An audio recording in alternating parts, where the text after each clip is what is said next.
Welcome to Rockfeed. Today we have some very special guests. Before I get to them, I want to point out two things here. Slipknot number 9 Iowa whiskey has been voted best celebrity whiskey by Forbes. Now Slipknot has released a new number 9 Iowa Reserve whiskey made farm to table using Iowa corn from Cedar Ridge's family farm.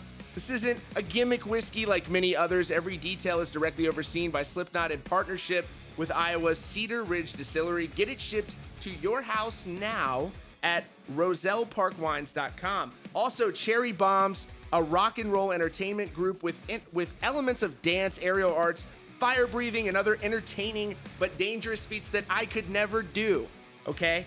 They have a brand new live show for when live entertainment resumes. Make sure you follow them on Facebook, Instagram, and Twitter. Twitter at Cherry Bombs Rock and Cherry Bombs Official on Instagram so you can stay updated. Truly badass stuff they're doing. And now I am joined by Alicia Taylor and Mr. Corey Taylor. How the hell are you guys doing right now in quarantine right now? Well, I mean, we are bored as whale shit, dude. Yes. Yeah, we're losing our minds. Bored to tears. So I understand you guys have caught up on Tiger King. Have you seen every episode? Oh my God, dude. Are you kidding me with that show? It's insane. Like, where do you even start with that insanity? Like, there's not a day that goes by we don't look at each other and say something about Carol Baskin. Goddamn Carol Damn Baskin. Carol Baskin. Goddamn Carol Baskins. Yeah. She killed. So yeah, that was my question there. Do you guys honestly think that she did it? Yes. Yes. Yep. There's some shiesty shit going on there, man. Yeah. Did you say reopening that case? Yeah. Are they reopening that? Yeah. Yeah. There was a big news article that the sheriff down there in that county is reopening the case. It's insane. Wow. I can't believe that they shut it down to begin with. Like, you don't just shut something down like that. If somebody's disappeared for that many years, and there's so many details in that where they rushed to get the paperwork from his office. Like, the day after he was legally declared dead, she fought. Like, I mean, it's super sketch. I mean, really sketchy shit. Yeah, and it's super weird to me too that you have this guy who's making professional music videos about like, here, kitty, kitty. And they never thought these videos were going viral. He ran for governor, and they never thought that like this dude may be onto something with her doing that. Right. I mean, you can tell that there was a ton of like vengeful spite going on there. There was a ton of back and forth going on, and I certainly don't like support like the insane threats that he was throwing out there. However, if you see smoke, you don't say fog, you say fire. It's like there's some real issues like that need to be investigated there. Yeah, They're all shitty. All of them. Yeah. They're all shitty people. I mean, honestly, what was her name? Saf, or what was his name? Saf said that, like, at the end, at the very last episode, the people who lost out, the ones who lost out were the animals. And he was absolutely right, man. Like, the animals are supposed to be the focus of this. And it turned into a human cat fight with a bunch of pissing and spraying and just a bunch of garbage going on. And those poor animals just got fucked over. It's sort of chimpanzees was so sad at the end. Yeah. Yeah, I hate the way that, and two, it says a lot about people who go and they pay money. The whole culture of being in Las Vegas on the Strip with people bringing cubs into that fancy room, it's really creepy to me. Dude.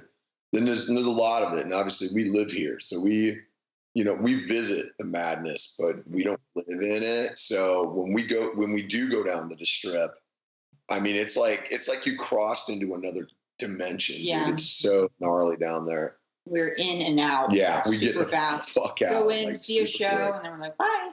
Yeah, so I haven't been to Vegas specifically, but I've been to Atlantic City, which is a lot similar many times. And it is very much, if you're there for a certain amount of time, you feel like sort of shitty.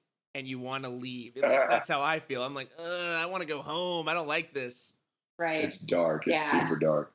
That's why we live on the outskirts. Yeah, you guys are wherever you guys are. You seem to be in the middle of nowhere, right? And that's a nice. Like I've been seeing you guys working on your house and getting all kinds of shit done. I didn't know you're like a carpenter, Corey. Like you're putting in cabinets and shit. No, don't look at me. It's right here, dude. Bard Vila.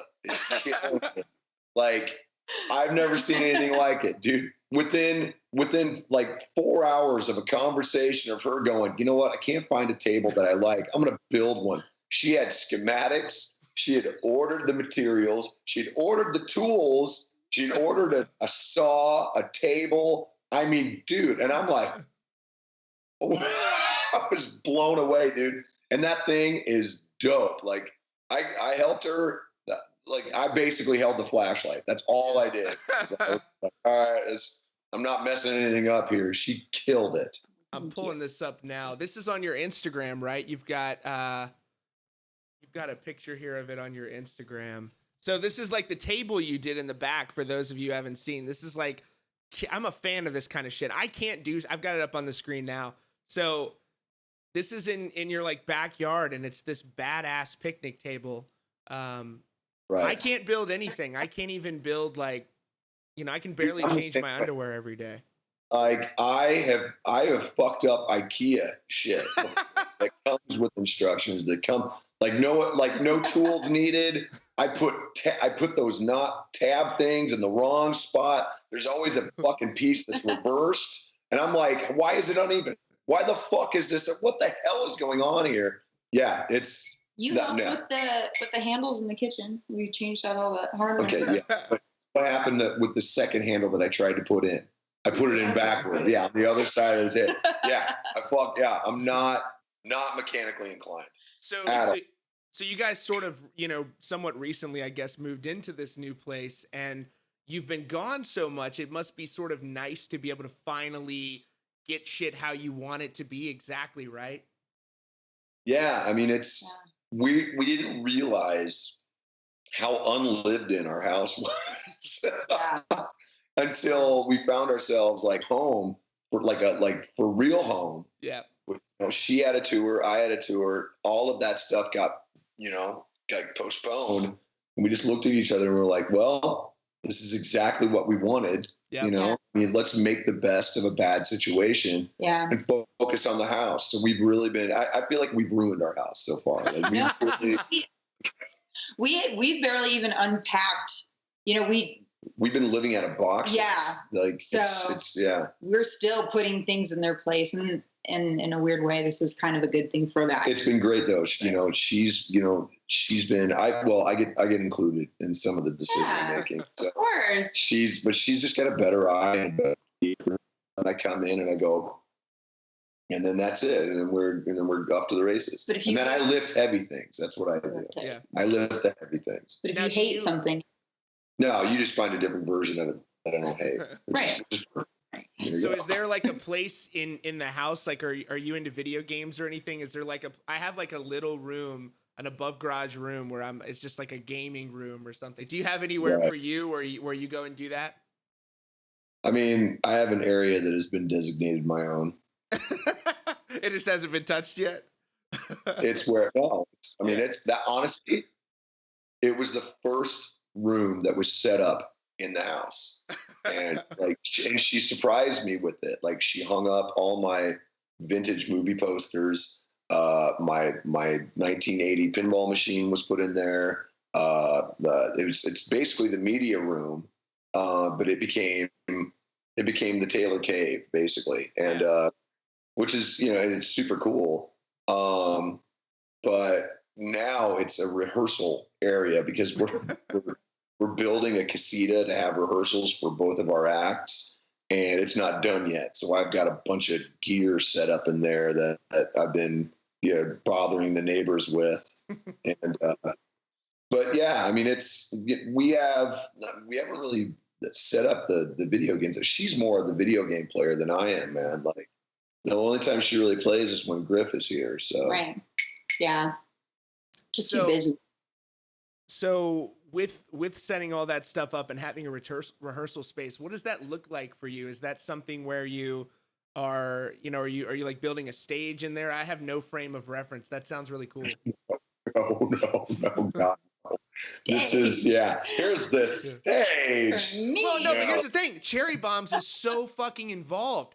The stuff that you do, like, I can't, like, I have a gym in my house, but I can't do any of that shit. You guys are flying. For any of you who haven't seen this, they're flying 20 feet in the air. They're breathing fire. They're risking life, limb, everything every time they perform. And I won't even go 5 foot near even a backyard campfire.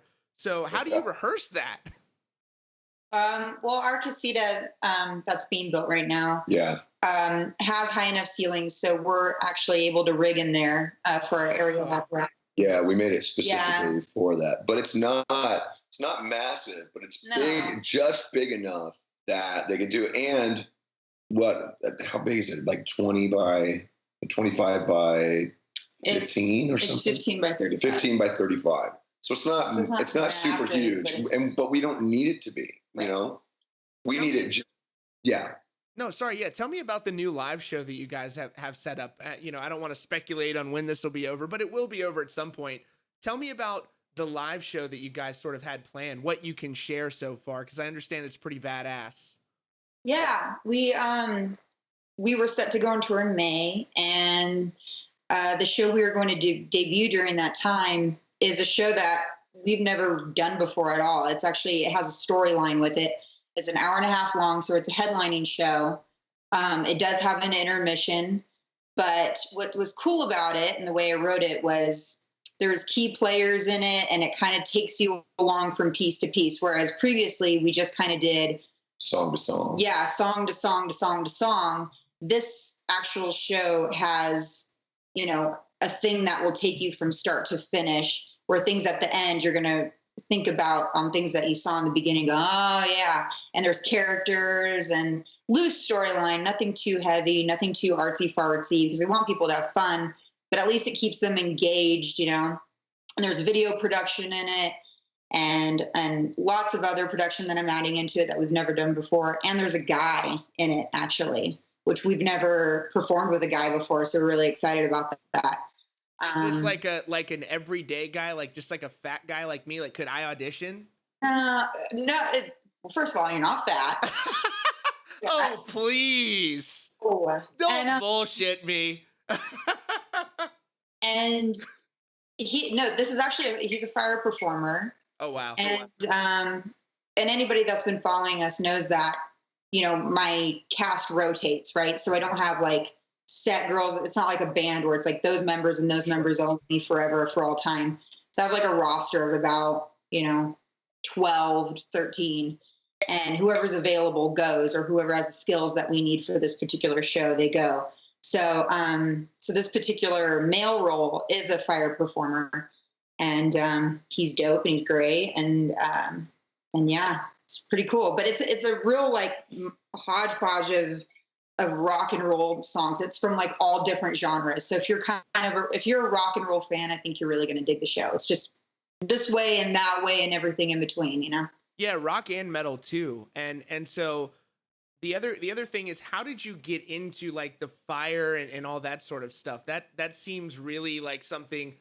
Like, I have a buddy who has a plane, and it's like a Cessna, and I'm like, they're just some hobbies that I don't want to do because I don't have time to figure out how to fly a plane. It doesn't seem safe. How do you get into, dealing with fire and stuff? Fire became an aspect when one of my girls who's been with me since the beginning of this thing, her name is Connie. She's amazing.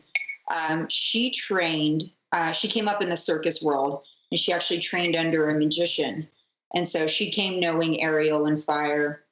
And when she and I got together, she started teaching me fire and, everything to do with safety and everything. So we started real small, and then we built. And as we progressed, we just got bigger and bigger and bigger.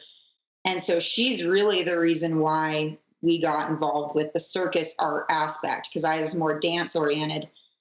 So she brought that talent to the group and really kind of taught everybody and got them going on it. She's incredible, just amazing.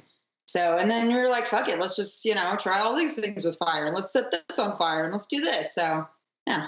Have you ever gotten scared by it? Has there ever been a time where you're like, oh shit, like that's a little, that got a little close.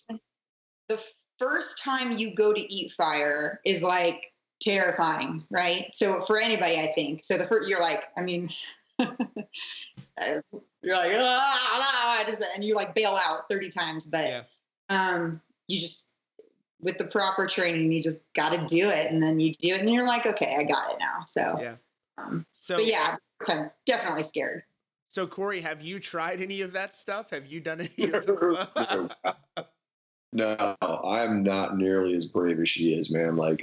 Plus, I mean, I would only ever try something like that if I was properly trained, like I see all the work and the preparation and the caution that she puts into everything that she does. And it makes you realize just how, like, you just have to be very vigilant, and you have to be smart about it. She's, we're constantly seeing video of people who don't do it properly and they get hurt. And the first thing she says is like, they didn't follow the protocols. They didn't follow the safety protocols.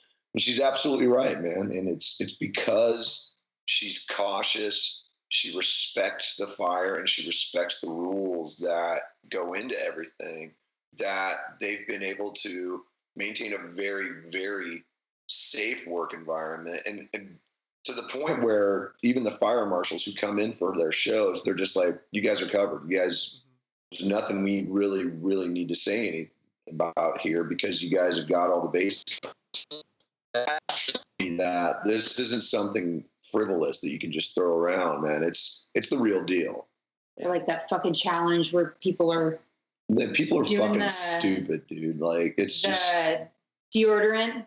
I have not seen that, but that sounds idiotic. That's the thing right now. Yeah, these fucking kids like spraying deodorant in their mouth or something, and then they're lighting it on fire, and then it creates like a flame or whatever, and then they all go flying backwards. It's just the dumbest shit. I'm just saying, sometimes we just need to let Darwin do his work. Yeah. I mean, literally, if you're eating Tide Pods, then maybe it's just your time. You're fucking moron. You're eating Tide Pods. You're fucking moron. 100%. How about that? 100%. So, are you guys doing any creative stuff? When you guys are locked down at home. Corey, I saw you were playing the piano a little bit. Is there any progress on that mysterious solo record that we've heard so much about? Oh yeah, man. Yeah, that's something that I'm working on right now. Obviously, I got a ton of time, so I'm doing it responsibly, but I'm also doing it at my own pace. There's no rush. But yeah, I'm probably gonna get the first album done as time permits. It's gonna be great, man. It's going really well. Other than that, man, it's just kind of waiting to see what's going on. We've been talking about doing what would you even call it? Some live feed shows, like some. Oh yeah. She's been talking about doing everything from a live feed show to doing, putting videos out like instructional. So we're just kind of feeling out what our options are right now. Like, start a YouTube channel. 100%. If you guys started a YouTube channel, that shit would be everywhere. Yeah. 100%. I think I've actually already got one, but I don't have any access to it. How's that work? You have like handlers that own it? I don't have access to it. It's probably a good thing, because I would post probably the dumbest shit that you've ever fucking seen. So I don't know. Y'all just like start filming, and I'll edit the shit for you for free, man. It would crush if you guys did. Seriously, like, I mean, that would be awesome. So, yeah, talking about the live streaming and stuff, did you see what Code Orange did? Did you see their Twitch stream where they had like a full-fledged live broadcast? No, I didn't see it. I heard about it, but we didn't watch it. It was really cool, and it's interesting to see how a lot of different bands are sort of finding new ways to communicate with people you know, it's Right. still not great. It's not a great situation, but there's a lot of people that are, you know, doing covers, you know, messing around online. But the real challenge is going to be getting back into the live setting. Is this the most time that you've had off probably since you've been in Slipknot? No, it's the longest time that I've had off in a long time, to be honest. And honestly, I mean, all this is doing is prolonging the inevitable. I mean, I'm gonna have to go back to work next year. Yeah. So, like, no matter what, you know, I mean, that'll probably be good news for some people. And no matter what, we're definitely going to finish the tour cycle. We're not like just kind of stopping. But nah, man, it's probably, it's like I said, we're just making the best of the situation. We were so busy every weekend, and then during the week, you know, we have the 5-year-old, so we're balancing back and forth between domesticity and then flying all over the place to do work, and working on different projects, or just trying to catch a breather. You know, I mean, we were literally in the middle of booking a trip to Atlanta to do a taste test for a food truck that we're starting, and everything really kind of. You just told them the project. Yeah. Oh yeah. That's what we were talking about. I want to. That's supposed to do that. Remember, everybody was like, "What's this fucking project?" Oh yeah. That's what she was posting about. Oh. There you go. You heard it first. Holler. Yeah. Can you elaborate on exactly how that's going to work? Is it going to be like at your shows? That was the plan. That's genius. The plan was to have it was basically a vegan taco food truck. Plant-based. Plant-based, yeah, not vegan. You can't say vegan. It's plant-based. It's plant-based. Because there would be some dairy and there would be some just stuff in there.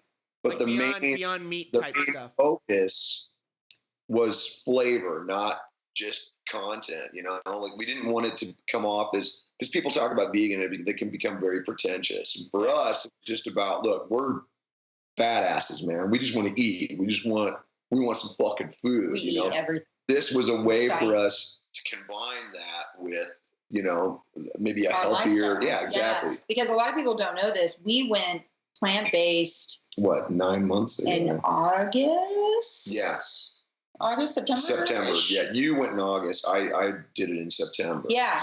And I mean, we saw the benefits. Immediately. My And cholesterol dropped like 80 points. Holy crap. I mean, I was on the verge of Crestor. Yeah, it was bad. And I was even trying to eat better, and yet my cholesterol wasn't going anywhere. And as soon as I did that, it was pretty rad. So, and we didn't want to be like super annoying about it. Yeah, you know, because that can turn a lot of people off, and it was just kind of a choice we made for us. And plus, we make fun of people. And we make fun of people like that. Yeah, and it's true though. I can vouch for that because I heard about the Impossible Whopper, Impossible Meats, and all that stuff, and they're like, oh no, it tastes just like meat. And then I went and got Beyond Meat and made it myself, and holy shit, you cannot tell.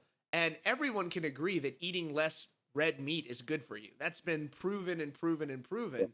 So, you know, that's fantastic, and I would eat the shit out of that. But I would still get fat because I would have too much. I have problems with portion control. So I would still get fat. Same here, dude. Yeah. If there's one thing we like, is flavor. Yeah. We're Clean Plate Club. Oh, yeah. We're fucking licking the shit. So it's, Yeah, I have like a problem where it's like, I'm a night owl. I'll stay up really late and, you know, I'll finish up my work or whatever, and I'll go into the kitchen. I'm not actually hungry. I'm just sort of in a fog, and I'm just like, what's in here? Oh, spaghetti. Fuck. Yeah. It's called stunt eating. Like you're showing off, basically. Yeah. Like, I could clean this whole sleeve of Oreos. No fucking rep, and which I did last night because I'm a fucking fat ass. So there you go. So what's in your fridge right now? What are you guys have in the fridge? You know, there's a whole tub. Well, there used to be a tub of bitchin' sauce. And that's Oh my God, the bitchin' sauce. Yeah. Have you had that? No, I've never tried it. It's an almond-based dip. Dip. And it is fucking, I swear they put crack in it. It's Go through it. Oh. And we kill those things. We always think we get enough chips or enough dip to go with the chips, and there's never. You might as well. Did you go for the full scoops? Oh, it's so good. Super. Oh. Yeah, it's so good. You can find it at Costco. Yeah. That's where we found it. So with all that food and everything that you guys have, what about, let's talk about the shit tickets. Are you guys, how are you on toilet paper right now? So funny enough, we loaded up on everything before the fucking panic that went on. So we were fine. Like we had ass ribbon, we had paper towels, we had Clorox wipes, we had all that shit way before. But we did it accidentally. What happens is, like, we go to Costco and I'm like, we need toilet paper. And then we come home and there's already toilet paper there. So we inadvertently prepped for this. Yeah, we double up. Just because we have a terrible memory. Yeah. So I too had toilet paper that I was stacked up on, but now, it's a month and a half later. So I was like, I'm good. I'm laughing about it. Ha ha! I got toilet paper. Y'all don't have toilet paper. Fuck you. Well, now I'm running thin and I'm starting to get scared. Okay, I'm starting to get nervous. It's getting desperate. It's getting hard times around here. These Chipotle catering. I had a party at my house. These Chipotle catering napkins that I have are about to start getting used. I'm about a week out, Corey.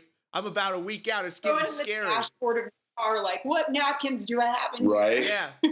Look for all your Target receipts. Yeah. CVS receipts. Yeah. The big long one. Just wind them around a fucking dowel. Speaking like a man who has been on tour and has gotten desperate before. I'm telling you, someone sent me a picture of a water bottle, like squirt water bottle, and they're like, "Here's your bidet." Yeah. Just fucking. Yep. Just give it a little bit. I saw a picture of a shower head taped to a toilet, and you just sit down and just turn your shower on and funnel it out. Worst comes first. Just don't be afraid to waffle stomp. Yeah. Please describe that process for me, sir. Waffle stomp. You shit in the shower and you stomp it down the. Waffle. No, I've heard of a lot, but I've never heard of it. The waffle stomp. Oh, that's great. So I drove around yesterday for 2 hours and I went to different grocery stores and I tried to get creative. I'd go to little mom and pop shops and I'd go and check these places and they're all out of toilet paper and now paper towels. And I never, like you guys, I was never a person, I never panicked and I was laughing about it. I'm like, dumbasses, haha, what a bunch of losers. And now I'm running out. I went around for 2 hours and I went into a Kroger and they had paper towels. But when you get up close to it, it's like one paper towel roll per family. Right. And so I went up to it and I got a shitty little one paper towel roll. So now I'm going to have to go out once a day and go buy paper towels to make it back up, I guess. Right. But it's getting hard out there. And what do you guys think? Like, what do you guys think this is going to do as it pertains to venues? Do you think that's going to change the way that we see live entertainment? No. I'm talking in terms of like the financials. Live Nation and Ticketmaster seem to be having sort of a hard time. Well, everybody cries poverty. Yeah. I mean, look, I can't say anything because these are companies that I've obviously done business with. Yeah. But at the same time, everyone's going to plead poverty, even if they have a surplus sitting somewhere. The government does it. These companies do it. That's just the way they're going to be. They're never going to miss an opportunity to try and fucking say that they need more money. Yeah. That being said, I'm not really sure. I mean, if it all depends on how we open this back up. It has to be it's almost, you almost have to attribute it to the way that casinos are opened out here. They do what's called a soft opening, which is basically they open it before the grand opening. And people wander through and just, it's not packed, it's not huge. It's basically just seeing what people are going to be into and see if they're into what's being provided. That's basically what they're going to do with this industry. There's going to be a soft opening. There's going to be a handful of acts that go out there. They're going to be the litmus test to see what the world is ready for. It'll probably be in smaller venues because people are going to be fucking scared, man. Sure.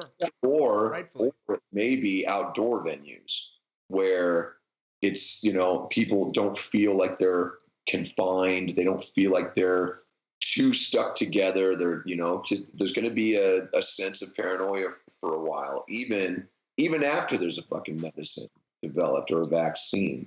So it's going to take time. There's going to be some acts that have to fall on the sword. If we do it right and we build that enthusiasm, probably within a year, maybe a year and a half, we'll see the same enthusiasm for live shows that we did before. Because I think once people realize that everything's okay, people are going to realize that they take for granted the fact that they haven't been to a live show in a long time. And the live concert experience will be something that people come back to. They'll be tired of watching it on YouTube, tired of watching it on their phone. They'll want to be in the experience. So I think we're going to see a real renaissance and explosion of live entertainment, which is going to be great for us. I'm telling you, dude. No, sorry, go ahead.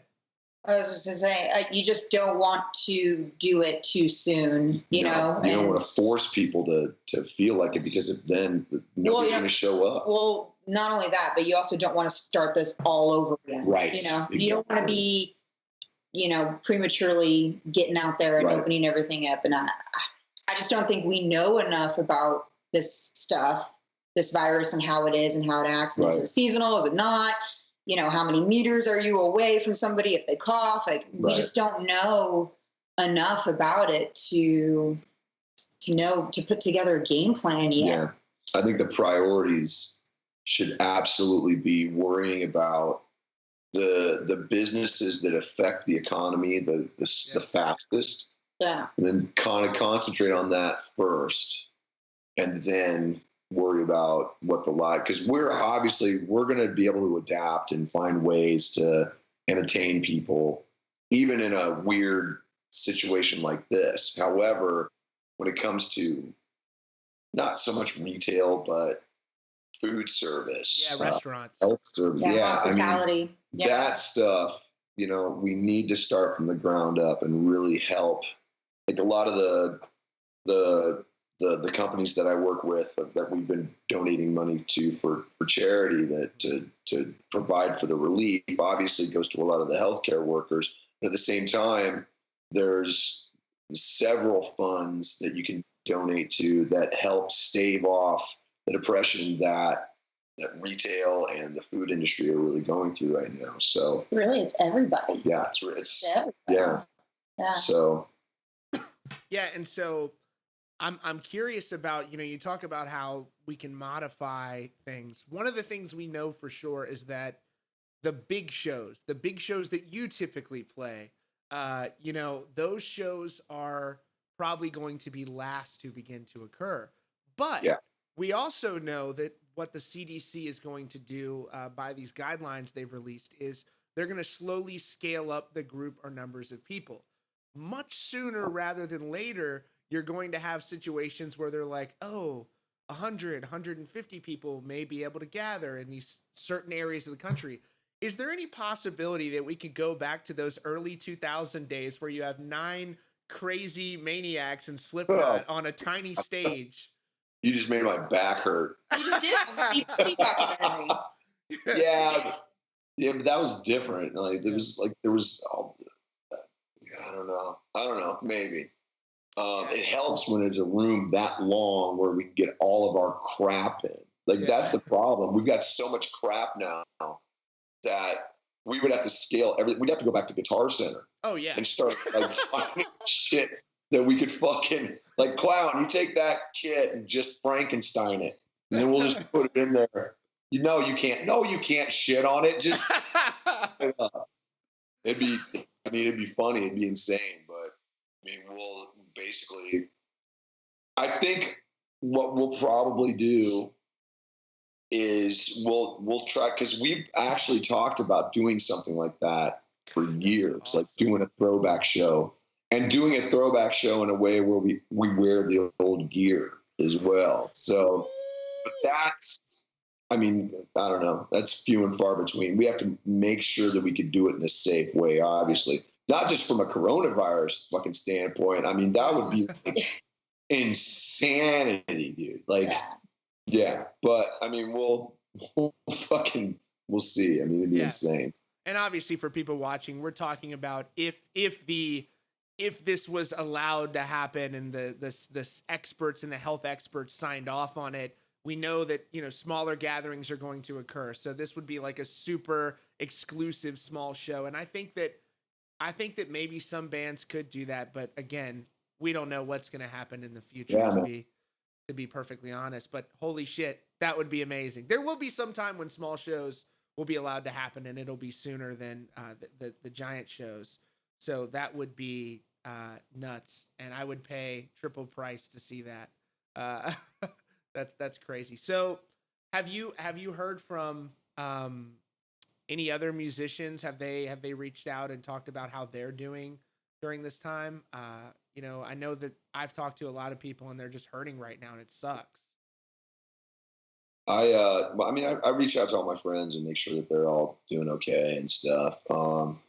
Every once in a while, it's you know, you start thinking about somebody and it's like, fuck, I wonder how they're doing, you know? So it's like basically just kind of keeping up with friends, you know. Everybody I know seems like they're doing okay. Luckily, we haven't really had anyone we know be affected by this. We've had people kind of 3 times removed affected, but no one we're close to. I mean, obviously, having said that, I mean, it's tough when anybody really goes through it, but we've been, knock on wood, pretty lucky with her parents, pretty lucky with, you know, just family in general, friends. So it's, you know, it's one of those things where you just reach out to the people who you care about and make sure that they're all good, you know, and make sure that they know that we're all kind of in it, even though we can't see them and we can't physically be with them. We're all together and we're thinking about each other, you know? Yeah. And that's the thing too. And I don't know what the ages are of your family members, but you know, like my dad's 82. And so we have been taking this extremely serious when it comes to being around him. But we did find, and his birthday has been during this, but we did find a really cool, fun way to still celebrate his birthday in that my parents have a pretty big backyard. And so we were out in the backyard and, you know, we were able to hang out outside the house a distance away from each other. And you know, my dad may be 82, but, you know, we'll still chug some beers every now and then. So they're staying in high spirits. And I just hope everyone out there is doing the same. So are there any shows other than Tiger King that you guys are sort of binging on right now while you're home? Oh God. Yeah. The scary one. So we watch a lot of YouTube, you know, so we'll go down like these crazy, I don't know, these crazy roads of like, we'll be like 1 minute we're watching wrestling documentaries, the next minute Dark Side of the Ring. Yes. Dude, season 1 is probably one of the best, you know, like series in television. Series 2, it's good, but I feel like they're missing a lot of info, man. Like it's great, it's really good, but it feels like it's kind of one-sided, you know? I mean, I learned a lot from the first 2 episodes, but at the same time, there's still so much. It felt like it was only on one side, but I still love that show. Yeah, it's crazy. It's one of the best ones. This is it's a creator, a YouTube creator named was it Obsolete Oddity. Yeah, Obsolete Oddity. He goes by Audie, and I think he's from Switzerland. Yeah. And he does a lot of narrated. He started out just doing kind of story videos that weren't narrated, and then people asked him to narrate them. And some of them are spooky, some of them are like some of them are just historical. Some of them where it's just him wandering through like abandoned mansions and stuff. With like there was one that I saw. It was like a French mansion that hadn't been opened up in 110 years, and he's just walking through it, kind of giving a dissertation on stuff. There's certain ones where it's like a house that's been abandoned that was hoarded. Like hotels like set in the back in like the wilderness that haven't been opened in like a handful of years, but it's like was built in the 1920s, and like it's really, really cool stuff. So we've been kind of doing deep dives on that stuff. And it's a nice way to give yourself like panic nightmares, like falling asleep. Like she's laughed at me because I had locked the door because we were the only two in the house. And she's like, "Why are you locking the door?" It's like, because I'm freaked out. That's not why. just the door, the bedroom door. It's like that's our last line of defense. Okay, it's like if it comes through that door, I'm going to hear them kick it in, so I can jump up and be ready, fully prepared to strike. You know, like well, So like, I have that too sometimes. It's like so first of all, I pulled his channel up and checked it out. For those of you who want to subscribe, that looks really awesome. But I have that too. But you know, the difference is though, is that mine might be a little bit more rational than yours. So for me, I'm like, oh yeah, I'm a YouTuber. They're gonna come for me. You guys have legit fucking weird, creepy stalkers online that I've seen. It's so weird and gross and creepy. So maybe you guys have a little bit more to be concerned about than I do. Thank you. It's true. It's very, very true. And why do you think I sleep on this side of the bed? I'm your last line of defense. I'm chop. I strike. Yeah. Yeah. That's right. But also, I've seen like you know, you guys have posted some pictures on the gram, and your backyard, wherever it is, it looks like you're in the middle of a desert. And so, having been, you know, into states that are like that, like Arizona, it's probably pitch black at night, and that would scare the shit out of me. Yeah, I guess. Well, not only that, but it's a brand new neighborhood, and they didn't put a lot of forethought into the fact that there's no street lights around here. Oh. So it's uber dark out here, like crazy dark, to the point where we have to walk up to the top of the hill to guide in delivery people if they come past a certain time, because they can't see the address. They can't see our house. Even if we leave, yeah, it's insane. So yeah, it's I mean, we're getting our steps in, but I mean, it's still, you know, it's weird. But it's also really quiet, which we love. And I mean, it's super chill. We're way off the beaten path, which is what we want. We just like being by ourselves. We like sticking to ourselves. So it's probably it's our little oasis, you know. Yeah. Anyway, here's Wonderwall. Yeah. Oh, by the way, yeah. Here's Anyway, yeah. I love that meme. So, when you guys sort of, I don't know how close your neighbors are, but do they know what you do? Yeah, very. Like they keep trying to talk me into doing like a driveway con, and I'm like, well, they can hear. So like, you know, when we have Griff and he's banging on the drums in here, all of our neighbors are like, is Griff in town? Yeah, they know. They know when he's here because he plays the same three songs. Yeah. We get heart-shaped box. Yeah. A lot of Green Day. A lot of Green Day, and that's about it. Yeah, you get 4 songs. It's pretty rad. It's a good set list. Hey, so so Griff had his first show. What's the band name again that they have? It's sorry again. Dead. Vended. One word. Dead. So I saw videos of that show, and holy shit, they are really good, dude. They are incredible. They're so good. We were right there, side of the stage. Like So cool. I was bawling. I was so fucking stoked for him, man. You know, like I'd never seen him really come into his own before. And that you could just see him fucking bloom, man. Like you could just see how at home, just himself, like, I mean, as a father, like you want that for your kid, man, especially when you can see how hard he works, how seriously he takes it, how much time, and he's, you know, and this is a kid you have to understand who has struggled with not only dyslexia, but dyscalculia. So he really has a hard time reading, writing, and yet he made himself get better so he could write his own lyrics, so he could read his own words, to feel his own writing. And to see him do that, to really rise above his hardships like that, because he believed in his art that much. And then to go from that to that show, I mean, we were sorry. baby. It was so cool. Yeah, Yeah. We were so stoked. Like we were there. Make me fucking cry. Yeah. It was awesome. It was so cool. And he's waited so long.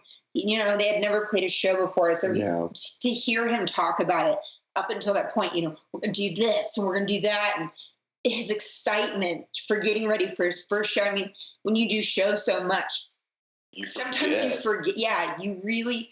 So seeing that was really cool, and it was inspiring. We flew in just for the show. Like, we flew back specifically to see it, and I mean, it was. God. Yeah. Oh, baby. Sorry. No. Okay. You want to hear my shirt? No, I'm fine.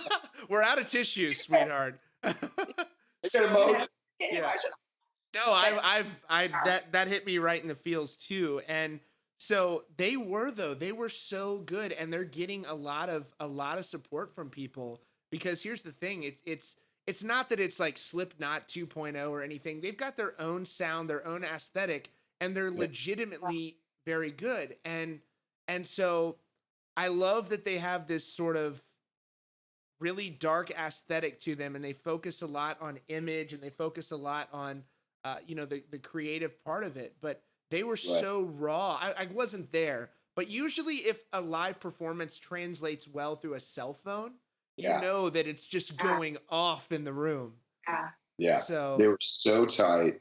And I can remember, the great thing was seeing these songs that I've watched him and the band put together for 2 years, 3 years. I mean, and to see them and knowing the songs, and because I used to listen to their demos as I was walking to the studio to make this last Slipknot album, man. Like Griff was sending me songs like, check this one out. And I'm like, oh God, it was so rad, man.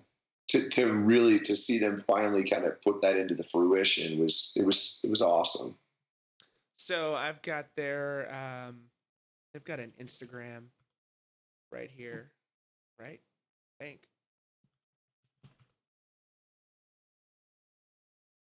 Yeah. Follow Griff on Instagram and you'll find it. Oh yeah. He's on the gram. He tags the band and everything. I think it's like Band Official or something like that. I can't remember.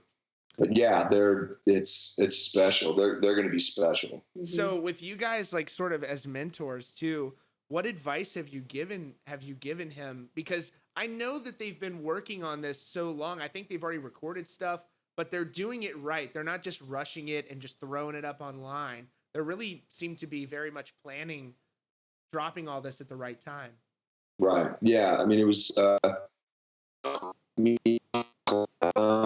give them the best advice we can as far as like just knowing, talking to the right people when it comes to business, knowing the ins and outs about, what you make for a show, what a door deal is, how much percentage the club gets, if they're going to take a percentage of your merch, if they're going to take a percentage of this and that, like just really kind of coaching them through the grind of it. Because I mean, that's really what it is. You know, we don't do anything for them except give them advice. Yeah. You know, we want them to do it on their own. We want them to earn it on their own. And that's what they want as well. So really just kind of being there to answer questions, to shed some light on things, and just make sure that, you know, they realize the risks involved with doing something like this, you know. I mean, and that's what it comes down to, you know. It's just using everything that we kind of learned over the years and trying to pass it on to some kids that, you know, could hopefully surpass us, man. That'd be killer. Yeah. And I know that watching watching them perform and seeing them, the way that they do things, the energy that they bring to the stage, there are people that are like, oh, you know, they're just doing this as if you went out and got them a record deal or something. But the thing that for those guys that I bet they're probably dealing with, knowing what I deal with just on a small scale compared to Slipknot with my YouTube channel, is there's a lot of what I would call social climbers that want to hit them up and say, hey guys, oh, you're related to guys in Slipknot, we want to sign you to this shitbag deal. And it's so good that you guys are able to divert them away from those slimy, because that was my first thing I was thinking, is I was like, oh, I know they're going to get hit up by all these little nasty leeches. Yeah. You know? And we won't let them be taken advantage of at all. Good. You know? That being said, though, all you can do is provide info. You know, once they hit a certain age, it's out of our hands. You know, right now, you know, nobody can get them to sign anything without our written consent. And that works in their favor because that helps them learn the business before they dive really headfirst into it. You know, like people don't realize these kids are still in school. Yeah. They go to school all day and then they rehearse all night, you know, like the next day of the show, they went to school. And, you know, that's awesome. That's great. I mean, that's what they should be doing. So but you're also really good about pulling back and letting them figure things out for themselves, because, you know, and at the end of the day too, they're teenagers. You can tell them all day long. They're going to do it. Yeah. You know, they're all headstrong too. So, in certain aspects, you know, pull back a little bit, let them learn those things that we all had to learn when you're performing live, you know, those things that you fuck up and you don't, you know, but anything super serious, you guys. Yeah. So the other thing is, when it comes to, you know, collaboration and stuff, do you think that Griff was just destined to be a vocalist because of you? Do you think that there's ever any consideration? I know I guess you said he plays around on the drums a bit. The great thing is that all of my kids sing. They all have that weird Taylor gene where they pick up on music and they can just sing. They stay in key. They can they want to entertain. Like even the 5-year-old is just on fucking fire. She's she's walking around making songs, like playing her little guitar, fucking ukulele thing. And man, when Into the Unknown comes on, she fucking with her chest. I mean, she's like, you know, I mean, it's real. So it's one of those things where you can see it develop early on, and you let them do their thing. If they want to pursue that, you tell them, it's like, absolutely, let's fucking do it. If they don't, that's okay too. It's fine. You do what makes you want to do what makes you be happy, basically.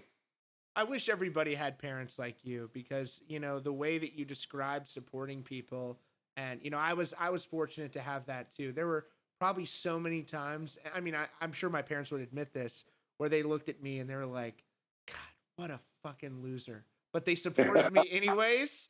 and now it's like turned out very well and they're very proud of me. But, having parents like that let you just figure shit out and get to what it is that your passion is. I can truly say that I get to do what my passion is but Right. you have to take risk to get there. So, what advice would you have for, younger bands like Griff's age that are just starting out in today's marketplace? It's so much different than it was when Slipknot started out. How can they become, what are some of the prototypes that they could follow today, the younger bands that you would say to look to? Man, I don't know, to be honest.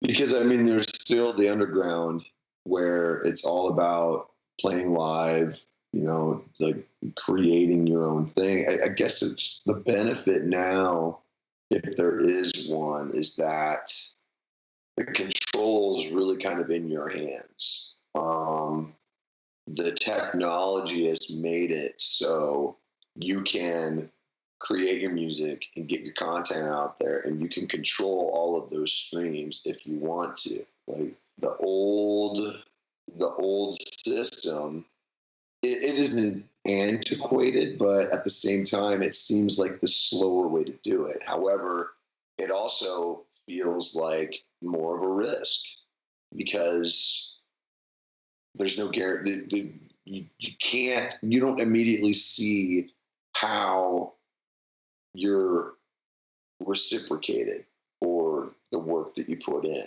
You know what I'm saying? Whereas if you just kind of do it on your own, you control your content, you control the stream, you control this, you control that. Now, you also run the risk of taking a long time to get the exposure that you want, whether it's national, international, worldwide, whatever. That's where labels and corporations come in handy.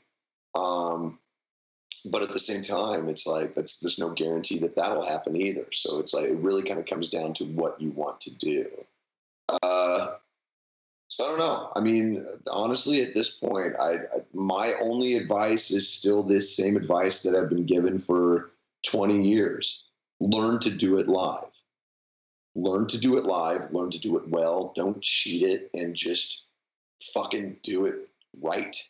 Do it good. Just look at what's being done and do the opposite, really.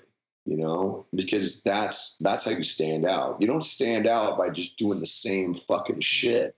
You stand out by doing almost the end of the spectrum, basically. And people will either love it or they'll hate it, but you'll at least know that you're doing it for yourself. That's the thing about Slipknot too, is that when you guys first came out, I remember it was unlike anything anybody had ever heard before. It truly was, or seen. You can't ignore the visual aspect of it. And now and then after that, there were a few similar Slipknot type deals that also began popping up. But nowadays it's troubling because you have some bands newer bands that'll pop up and will have a certain sound. And then you have 50 other bands that'll figure out what their template is in the recording program they use. And then they'll carbon copy it. And it's just not a good formula to do that. And so it's tough. And I also think that most bands don't use social media effectively. If you're a band like Slipknot, you don't fucking need social media. You guys could delete your accounts and it wouldn't even affect you. It's nice to have, but you're so established that'll never change. They'll just go to your website. But for younger bands, some of them, I think they take bad advice and they just let somebody take over their account and copy and paste stuff. You have to build that relationship from day one with bands like Slipknot did, where there was that level of authenticity, I guess. I don't know what the answer is, but I think that after all this shit is over, we're going to see an untold number of bands that are breaking up because they had to make other choices to get jobs because people don't realize how fucking bad it's going to get for some bands, Well, people don't realize that it's been like that for a while, though, because of streaming, honestly, because of the way that bands are paid for streaming. There are a lot of bands who are very well established that have had to hang it up because the money doesn't get to them. it goes to the fucking label, and the label doesn't share, or the streaming services don't pay the artist as well as they should. And that's why a lot of bands are having to find different ways to be paid for the art or paid for the work that they do. And it's, you know, I have savage fucking opinions about that whole thing, but I'm not going to bore you with it because I've said it before. Yeah, no, I understand. And I wonder if I was in a new band today, if I would even consider signing a label unless like Universal Music Group wanted to sign my band or something. You know, I don't know what the real upside is at this point, because I've talked to people. I've put like cover songs or music up on Spotify, and if you're taking all of the streaming revenue, it's actually pretty good. It's not the greatest thing in the world, but these newer bands it's like beaten into their head to believe that streaming isn't nothing, but they've never really seen those checks. They're pretty good. They get them after the label takes their share, and then they see the little 20% cut and all that. But it's just really messed up in the way they sort of do that stuff. I don't know. But you know, when you guys come back, you said that you're gonna push back your touring cycle. It's gonna be something that so we'll still get hopefully a couple more Slipknot tours before you go into Stone Sour mode, I guess. Well, yeah, I mean, there definitely going to be some more tours coming up, but instead of doing Stone Sour, I'm going to do my solo thing. I'm going to go out and tour the solo albums if I get to do it the way I'm working on it right now. Yeah, I mean, that's the plan right now. You said in the past that there were going to be like jazz elements and stuff to that record. Are you still going to do that? There's hints of it, yeah. I mean, I want to do an entire jazz album. That's not what I'm going to do right out of the gate. This will be more of like my songwriter style, but there's hints of that on this, like on the stuff that I'm working on right now. But the jazz album will probably happen down the road once, you know, I can kind of put it together, because I want to put it together righteously and have like a real jazz outfit with me when I do it. Did you know that that Fred Durst apparently is like in the jazz world now, and he has like a jazz night that he does, and he has built a jazz band, and it's not like a meme or a joke. Actually, like a lot of celebrities and stuff go to it in LA. So there might be a thing in the future where you're going to Fred Durst jazz night, and it's like a cool deal with the rock world intersecting. That's interesting. Yeah. So, anyways, I just want to really thank you guys for checking in here. I think that it's really helpful to people who are locked down at their houses that are, you know, there are people that are really struggling right now. So I hope to those of you who are watching, maybe we made you smile a little bit. Fucking Carol Baskins definitely did it. I'm just kidding. That's my opinion. I don't know, so don't sue me, Carol. But yeah, thank you guys so much for being here. Is there anything that we missed that you really want to mention? I know that usually you guys both have a million things to promote, but right now it's just so slow for everyone. We got Girl Gang 2 coming out soon. Yeah. Oh, you've got new episodes? Uh-huh. Oh, shit! So yeah. So for those of you who don't know, we talked about everything that Cherry Bombs do, but this is a behind the scenes look. It's like a vlog series, and they did the first season of this right on the channel. I'm going to link to that in the description. And I didn't know if you were going to do more. I didn't know you're doing more. That was really compelling shit. It's pro shot. It's absolutely fantastic. So I've linked to that. Go watch season 1 now and get ready for the new episodes. So when are those coming out? Right now, we're not exactly sure when they're going to come out. I'm still working with my director, Nathan, on the final product. So he sends over, you know, kind of a rough outline of what it's going to look like. And we kind of make little notes here and there, and then we send it back, and then we do things. So as far as like B-roll stuff, you know, kind of filling in the blanks, the narrative for the audience, I still have to cut that myself. So just, you know, little filler stuff to take you through from one piece to the next. So, so, you know, as a viewer, it makes sense to you.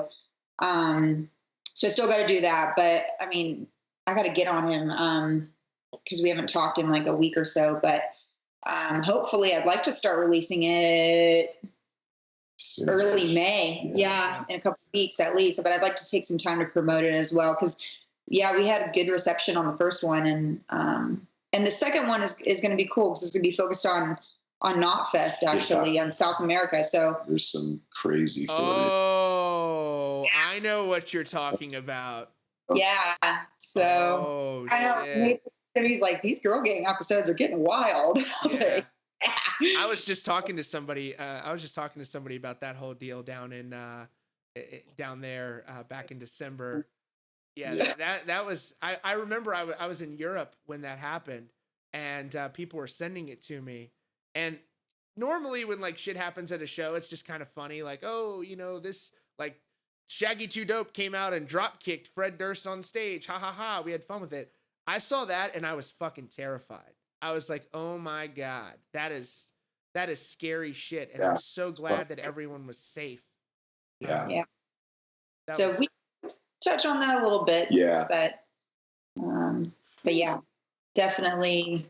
So it's not to be missed. It's going to be really good. That'll be the first real behind the scenes sort of coverage of that situation that people have seen too. So you don't want to miss that. If you know what I'm talking about, I'm just going to tease it. That was the situation where Slipknot and Knotfest as a whole, where Cherry Bombs were also performing, people were basically storming the gate, and it got super scary during that time. But, thank you both for joining us, for being here. I know even though you don't have much to do, you probably still had something better to do than to shoot the shit with me.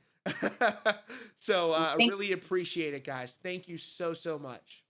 Right on, man. Stay safe, all right? For sure, guys.